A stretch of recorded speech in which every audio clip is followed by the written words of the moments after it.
Boa noite, senhor presidente, vereadores, funcionários presentes aqui no plenário. Boa noite especial ao vereador Toninho do Mel, que está aqui acompanhando a sessão.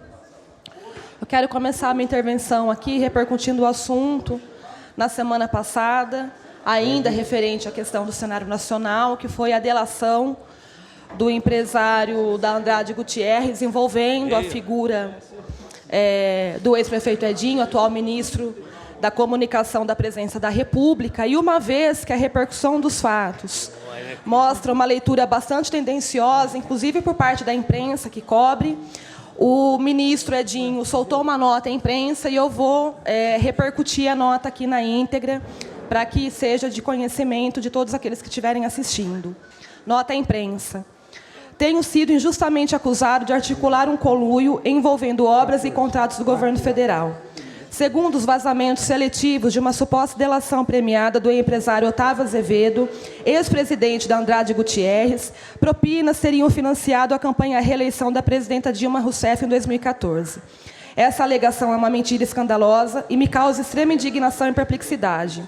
Por isso, vou interpelar legalmente, para posterior ações judiciais, o empresário responsável por essa inverdade, para que responda às perguntas que, infelizmente, a imprensa brasileira não faz. Como é de conhecimento público, fui coordenador financeiro da campanha Dilma Temer 2014. Assumi a tarefa em julho daquele ano, enquanto a Operação Lava Jato já estava em pleno andamento. Minha missão foi blindar a campanha de qualquer fato que estivesse vinculado às denúncias. Assim o fiz. Por isso, garanto que nenhuma investigação vai encontrar algo que desabone a minha conduta e, por consequência, atinja a campanha da chapa Dilma Temer. Além disso, reforço que jamais ocupei cargo no governo federal e nunca trabalhei junto às esferas da União. Assumi como ministro somente em 2015. Como eu poderia, portanto, ter atuado em 2014 como articulador de um conluio envolvendo obras e contratos do governo federal? Isso não existe. Essa é uma acusação totalmente descabida e grosseira.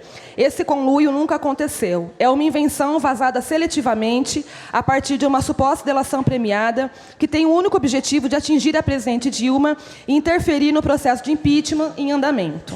As perguntas que farei na interpelação judicial são: a que planilha se refere o delator, sendo que não o conheço e nunca vi? Com quais empresas eu teria feito a suposta combinação de doações em articulação com Andrade Gutierrez?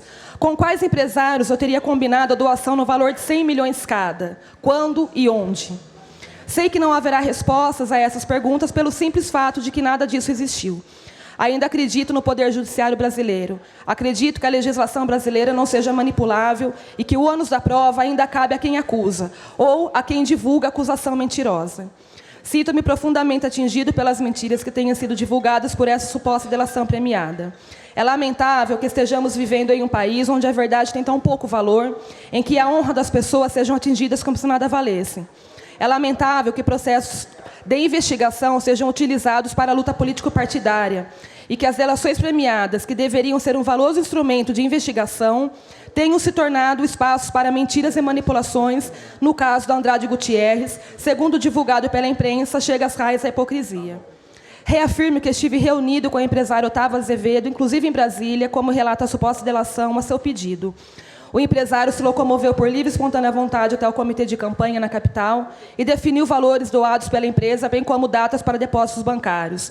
Otávio Azevedo jamais mencionou contratos e obras do governo federal, tampouco fez menção às doações como resultado de vantagens de propinas. As doações foram declaradas à Justiça Eleitoral e os valores mostram que a campanha Dilma Temer recebeu, inclusive, um valor inferior ao doado ao candidato adversário no segundo turno. Essa é a verdade. O restante é uma tentativa escandalosa de criminalizar doações legais que seguiram regras e normas da legislação brasileira. Lembro ainda que as contas da campanha Dilma Temer passaram pela maior auditoria da história do Tribunal Superior Eleitoral. Nada de irregular, absolutamente nada, foi encontrado. As contas foram aprovadas por unanimidade dos votos dos ministros daquela corte, assim, Edinho Silva, ministro-chefe da Secretaria de Comunicação Social da Presidência da República. E achei importante repercutir, inclusive, pelo histórico, o Edinho, que foi prefeito aqui da cidade, tem muita gente, muito comentário a esse respeito. Eu acho importante que as pessoas tenham, pelo menos, um contraponto do que está acontecendo e que a investigação siga, de fato, as regras e a lei seja cumprida e, eventualmente, se tiver que ter punição, que seja, mas que, primeiro, as pessoas possam minimamente ser julgadas para depois ser condenadas. E é diferente do que a gente assiste. Isso posto, eu quero tratar de um outro assunto também, que me deixou muito triste, mas muito triste mesmo, daquela tragédia que aconteceu nesse final de semana na Chácara Flora, onde 2 crianças morreram afogadas.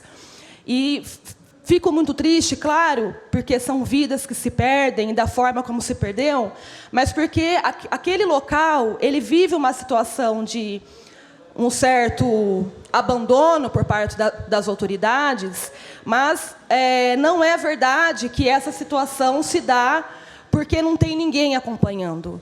Tem uma ação no Ministério Público, que é da minha autoria, inclusive, desde 2014, de ações de fiscalização daquela região, onde foi determinado pelo promotor não só o reflorestamento, o replantio da mata ciliar para que a represa fosse recuperada, mas de medidas que fossem adotadas para impedir que as pessoas continuassem utilizando a represa para fim de lazer, de entretenimento, seja pela questão de segurança do local, porque os moradores não aguentam mais baderna que acontece naquela chácara, seja por questão de segurança de quem usa ali, porque é diferente do Pinheirinho, por exemplo, que tem estrutura, que tem o salva-vidas, aquilo ali não tem ninguém, não tem nem iluminação à noite, seja principalmente porque é uma nascente e a gente enfrenta um problema gravíssimo aqui no estado de São Paulo, que precisa ser cuidada, precisa ser protegida, para que o assoreamento não avance.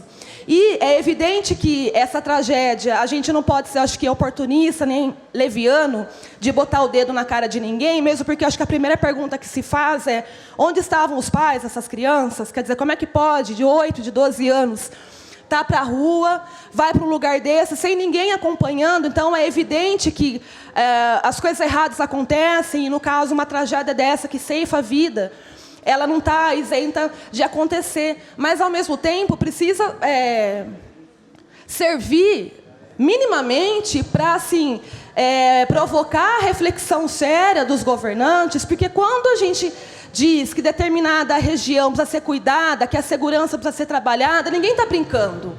Não é à toa. Da última vez que eu estive lá, eu exibi aqui na Câmara, inclusive, que medida que tinha sido tomada para impedir o acesso à água era uma valeta de 30 centímetros. Qualquer moto passava ali.